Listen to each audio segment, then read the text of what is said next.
আজকে তোমাদের সাথে শেয়ার করব পল্লবীর নিজের হাতে লাগানো শীতকালীন কিছু ভেজিটেবলসের সাথে।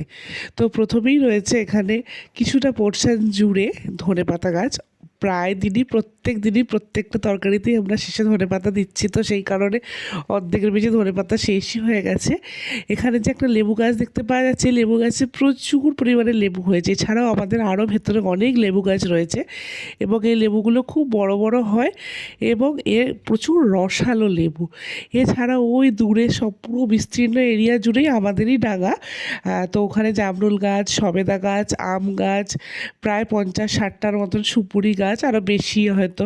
পাশে পুকুর রয়েছে। এখানে বিস্তীর্ণ এরিয়া জুড়ে শুধু কলা গাছই দেখতে পাওয়া যাচ্ছে।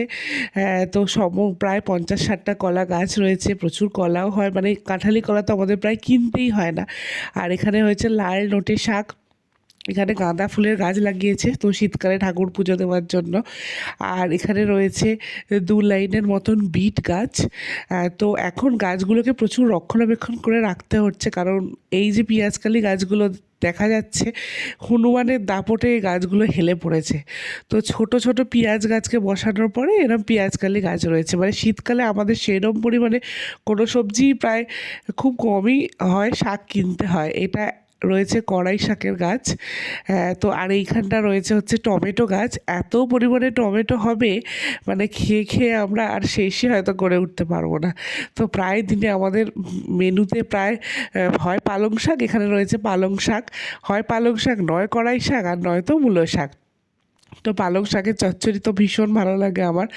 এছাড়াও রয়েছে এই পাশটাতে মূলো শাক। দেখতেই পাওয়া যাচ্ছে যে অর্ধেকের বেশি তোলা, মানে রোজই আমাদের মূলো শাক তুলে ভেজে খাওয়া হয় আর কি, বা মূলো শাকের বড়ি দিয়ে চচ্চড়ি করি।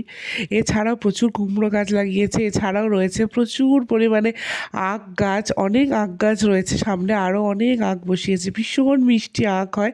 এছাড়াও সারি সারি কলা গাছ রয়েছে, কলার মোচা, থোড় এবং কাঁঠালি কলা সবটাই খুব ভালোভাবে আমরা খাওয়া দাওয়া করি। তো কেমন লাগলো আমাদের এই ভিডিওটা অবশ্যই জানাবে।